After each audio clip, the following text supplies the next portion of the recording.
Seleção Diáspora de Cabo Verde de Futebol compromete-se a valorizar todos os atletas cabo-verdianos da diáspora, destacando seus talentos e dedicação. Lembramos que qualquer tipo de discurso colonial ou de divisão entre Badio e Sampajude não tem lugar aqui. Nosso projeto baseia-se na unidade, orgulho e amor por Cabo Verde. Salut à tous, on est avec Thiago.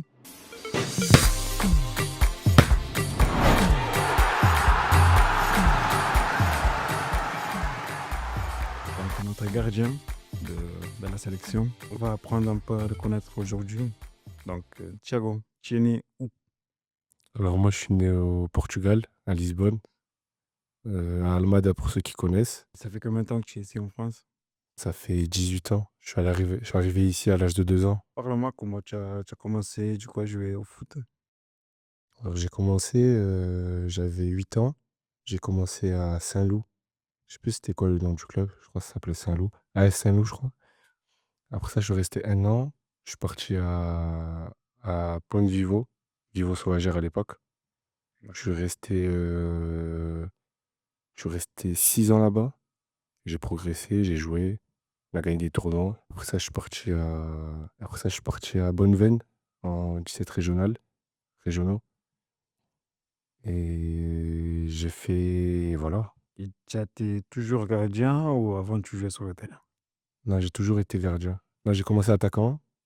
Je crois que j'ai dû jouer quoi, 2 mois. Et après, gardien. Je suis passé gardien. Et c'est vraiment un truc que tu aimes, que c'est ta passion. Bah avant, j'étais gardien. Mais je suis passé gardien, pourquoi? Parce que comme je suis asthmatique, j'ai été chez le docteur. Et le docteur, il m'a dit que ça allait être chaud pour moi de continuer à courir, faire des efforts, faire beaucoup d'efforts. Et du coup, j'ai décidé de passer gardien. Donc tu t'es un peu obligé, quoi. Ouais, c'est ça. D'accord. Donc tu me disais le club que tu avais présenté, donc Mazaritou. Et après, tu es passé où? Je suis passé à Bonneveine. Après Vivo, je suis passé à Bonneveine. Après Bonneveine, j'ai fait un essai à l'OM de 2 semaines. Non, de 1 semaine d'abord. Et ensuite, je suis parti au Maroc avec eux pour un tournoi. Ça s'est bien passé. On n'a pas gagné, mais ça s'est bien passé. Après ça, je suis reparti avec eux en tournoi en Espagne. Et après, Toujours avec l'OM. ouais, toujours avec l'OM. Et après ça, je suis resté en essai avec eux pendant à peu près 1 an. Et à côté, je jouais à RBL en 19 nationaux. Et au final, j'ai pas signé à l'OM et je suis resté à RBL et voilà. D'accord. Et comment c'était cette expérience avec un club de haut niveau comme l'OM? C'est bien passé. Franchement, j'ai pu progresser, voir des joueurs expérimentés. Un gardien qui t'inspire, peut-être? Mike Maignan ou Jérôme Roguelie aussi. Là, maintenant, tu joues au banc, c'est ça? C'est ça. Et comment ça se passe la saison et tout? Pour l'instant, ça va. Je suis 3e gardien de national. Et les week-ends, si je suis pas dans le groupe, je fais les redescentes avec la Régionale 3. Ça se passe. D'accord. Parle-moi un peu de tes points forts. Qu'est-ce que... Point fort. Déjà, mon point fort, il y a ma taille. Je fais 2,03 m, donc pour un gardien, c'est quand même Important. assez beau. Point fort, mais je pourrais mettre aussi en avant mes réflexes. Mon jeu aérien. C'est quoi le point que tu penses que tu as encore à progresser et que tu peux t'améliorer? Progresser, mon jeu au pied. Je pense que si je m'améliore sur mon jeu au pied, je pourrais atteindre une grande étape. D'accord. Et dans la communication, tu es un gardien qui parle beaucoup Ouais, je suis un gardien qui communique pas mal avec la défense ou même avec, ouais, plus avec la défense, mais aussi avec l'équipe. Avant le match, pendant et après. C'est quoi ta meilleure saison jusqu'à là? Ma meilleure saison, c'était à Bonneveine. J'ai commencé avec les U18. Et le début de saison, c'était avec les U18. Après ça, je suis passé avec les U20, la U20 R1. On a fini champion de U20 R1, pardon. Quand vous êtes champion, vous êtes monté en... On est mon- Non, on est resté. Non, on n'est pas monté. Mais non, c'était quoi? C'était en U20R. Et on est passé en senior R2, pardon. Et c'est quoi la saison que tu vas, on va dire, moins réussie? Bah, moi, j'ai réussi. Mais pour moi, c'était la saison la moins réussie. Mais pour l'équipe, c'était quand même une grosse saison. C'était en ARB en 19 nationaux. J'avais pas beaucoup de temps de jeu. J'ai eu ma chance aussi. J'ai eu ma chance, ça s'est bien passé. J'ai fini, le seul match que j'ai fait, c'était contre Béziers. J'ai fait match nul. Après ça, je devais enchaîner les matchs, mais j'ai fini par me casser le coude et fin de saison. D'accord. Fin de saison et après j'ai pris un carton rouge aussi, durant un match et voilà, fin de saison. Et combien de temps tu as resté blessé? Je suis resté blessé 6 semaines, 6 ou 7 semaines et après je me suis refait mal et ça a duré quand même. C'est ta blessure la plus longue, c'est ça? C'est vrai, c'est ça. Comment ça s'était passé de rester sans jouer, de... Moi je suis pas le genre de gardien qui, enfin je suis pas même le genre de personne qui aime se blesser, ben, comme tout le monde. Mais quand je suis blessé, je vais quand même jouer. J'ai forcé, j'ai voulu continuer à jouer, mais j'ai vu que ça commençait à être grave. Du coup, j'ai attendu 2 semaines, j'ai repris, je me suis refait mal. J'ai attendu encore et j'ai repris jusqu'à ce que le médecin me dise, «Faut que tu arrêtes parce que là, tu as une fracture», donc Donc j'imagine la frustration, donc c'était une épreuve pour toi, quoi. Donc, oh ben, comment ça se passe cette saison niveau club? au bain, ça se passe très bien. Avec, le groupe, de la réserve, on est 5e, on est en train de remonter et le groupe de la nationale, on est 7e. Ouais, 7e. C'est un groupe, en fait, c'est plus une famille qu'une équipe. Enfin, c'est une équipe, mais c'est aussi une famille. C'est pour ça qu'on gagne et à l'entraînement, ça se passe très bien. Jouer avec des joueurs qui sont passés par, la Ligue 1, la Ligue 2, la Ligue des champions. Ils me donnent des conseils, moi j'écoute et voilà. J'essaie de progresser un maximum. Le gardien aussi? Ouais. Les gardiens, il y a ouais, aussi. Et comment toi, tu vois ton évolution cette année? Ben, je vois que je progresse beaucoup. Moi, je vois que je progresse beaucoup et je vais continuer à progresser pour, intégrer le groupe de match et voir si je peux jouer aussi, plus tard. D'accord. Et en réserve, tu joues beaucoup? Ouais, en réserve, ouais. Mais là, j'ai fait 3 matchs d'affilée, j'ai fait un match nul, 2 clean sheets et 2 victoires. D'accord. C'est comment le vestiaire niveau global au bagne? Le vestiaire, d'Aubagne, c'est comme j'ai dit, c'est une famille, donc on s'entend tous. Tout le monde parle avec tout le monde. Il y a pas de dispute, rien, il y a rien de tout ça et voilà, si j'ai besoin de quelque chose, si j'ai besoin d'aide, je peux aller voir n'importe qui, je sais que la personne elle va m'aider. D'accord. C'est toi le plus drôle? Non, c'est pas moi le plus drôle, mais Tu en fais partie. ça fait pas partie parce que je me mets un peu à l'écart, je suis le plus jeune, je suis l'un des plus jeunes, donc j'essaie de me faire le moins remarquer, mais bon, D'accord. Et c'est quoi l'objectif j'observe. collectif de cette année d'Aubagne? C'est de monter en Ligue 2. C'est encore possible? Ouais, c'est encore possible. Tu crois? Ouais. Là, on m'a parlé un peu de la sélection, de ton arrivée.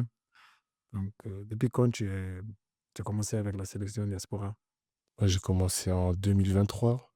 C'est passé comment? En 2022, j'avais entendu que, du coup, Tonio avait organisé une équipe pour faire le tournoi de la CAN à Fontainebleau, sur Marseille. Et moi, je crois que j'étais pas là ou je le connaissais pas du tout. Et du coup, j'ai été au tournoi. J'ai pu voir Tonio, discuter avec lui pour après intégrer le groupe de la sélection. D'accord. Donc, ton premier match, c'était... C'était contre les Bouches-du-Rhône. Bouches-du-Rhône, ensuite on a enchaîné la Sicile. Ça s'est bien passé aussi et voilà. Donc, je vais parler vraiment de la Sicile aussi. Donc, c'était un gros défi. Jouer contre une équipe quasiment des joueurs pro. Comment c'est passé? Donc, tout le voyage et après le match. Le voyage s'est bien passé déjà. On se connaît tous, donc on se parlait tous. Il y avait deux, trois nouveaux, mais on les a vite intégrés.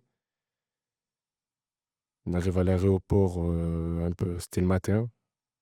On était tous fatigués, on a pris vite l'avion, on est arrivé rapidement là-bas. Il faisait trop chaud, il faisait chaud. On est arrivé à l'hôtel, on s'est tous changés, on est allé faire un tour.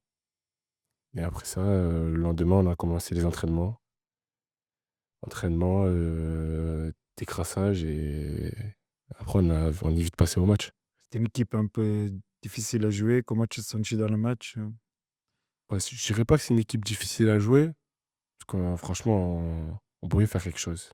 C'est juste que Après, c'est vrai qu'ils étaient ils étaient au-dessus de nous, mais on pouvait faire quelque chose. On pouvait marquer 1 ou 2, voire 3 buts. Et voilà, hein. Après, on a perdu, on a perdu. Ouais, ils avaient plus d'expérience, Ouais, j'imagine. ça, ils avaient plus d'expérience que nous. Ouais, donc il a manqué quelque chose, je pense, plutôt au niveau mental que qualité, quoi. C'est quoi ton meilleur moment? Avec la sélection, Ouais. mon meilleur moment, c'était la Sicile, hein. Franchement, j'ai kiffé. Donc, on a fait 2 matchs contre Monaco aussi. Ouais, 2 matchs, ouais.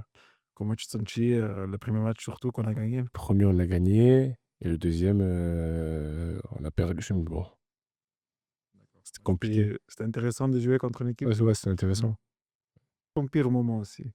Avec la sélection, Moment qui t'a plus dérangé ou un match que tu as pas réussi, tu t'es pas j'étais frustré après la défaite de la Sicile aussi. C'était ça le pire moment.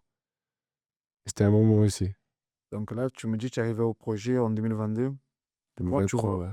2022-2023, oui. Comment tu vois l'évolution du projet en sélection? Comment? Le projet, pour moi, il grandit de plus en plus. Au début, c'était un tournoi de quartier, enfin de Cannes, Cannes de Marseille. Et après, au fur et à mesure, on a commencé à voyager, à avoir des maillots. Et voilà. Sérieux, quoi. Ouais, c'est ça. Ok, est-ce que tu penses que ça peut apporter beaucoup de choses aux jeunes, là? Parce qu'il y a beaucoup de jeunes qui, de plus en plus, intègrent l'équipe. Est-ce que c'est un projet qui peut les aider à évoluer pour leur futur en club ou même en sélection nationale? Bah ouais, pour moi, déjà, il y a la visibilité. La sélection, elle est sur TikTok, Instagram. Il y a pas mal, il y a des centaines de milliers de vues. Et voilà, hein. Pour les clubs, Là, on va parler un peu de notre sélection nationale, donc du coup, la vraie. Euh, Est-ce que tu suis un peu? ouais, je suis. Tu vois cette qualif au mondial? Ah, moi, j'étais content. J'étais content déjà même si je joue pas, j'étais content. Parce que c'est quand même mon pays.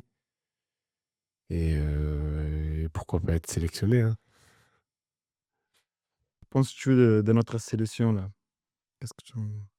Nos qualités, nos défauts? Qualité, bah, c'est pareil, c'est une famille. Ils se connaissent tous. La plupart, ils ont joué ensemble. Et, euh, et les défauts, bah, je vois pas de défauts, hein. D'accord. Nos points forts, Là, je au ne niveau saurais pas collectif. dire de défauts, là, maintenant. Et c'était quoi nos points forts? Ouais, de l'effectif, qu'est-ce que tu penses qui a fait qu'on a réussi à avoir cette qualif? C'est un groupe, comme je dis, c'est une famille, donc Le collectif, ouais, quoi, le qui a collectif, posé c'est ça. dessus. Au mondial, on est avec l'Espagne, Uruguay et Arabie Saoudite. Est-ce que tu penses qu'on peut gagner un ou deux matchs? Non, on peut faire un truc, ouais, on peut gagner. Comment tu te vois d'ici quelques années? Quelques années, je me vois passer déjà pro, je pense. Enfin, j'en suis même sûr. Je me vois passer pro et avoir un club, avoir un bon salaire, et voilà. Voilà. Et si jamais c'est pas foot, c'est quoi ton autre passion? Pour l'instant, moi, c'est foot, foot, je pense qu'à ça. Je pense pas à autre chose. Dis-moi ton club préféré, Real Madrid, ton joueur préféré, Mike Maignan, ton joueur capverdien préféré, du coup, Sidi Cabral, ton plat préféré, Cachupa. avec guisate ou Hein? ketchup et guisate, C'est quoi? ketchup et guisate ou dans la sauce. J'ai pas compris. Ketchup, tu en as deux façons, genre Ah, je préfère les pâtes carbo, c'est bon. Ton voyage de rêve, Ouais, je dirais que c'est Los Angeles. le Cap-Vert, tu es déjà allé? Ouais, je suis déjà été, ouais. En 2018. J'étais à Praia, à Santiago et Somad. Donc ta famille, c'est de là-bas, non? Ouais, c'est ça. Funana ou Kizomba? Funana, Plage au parc? parc, Cinéma au resto? resto, Un film ou regarder un match? regarder un match. Une petite question, la dernière. Je sais que tu as beaucoup suivi en ce moment par Polo.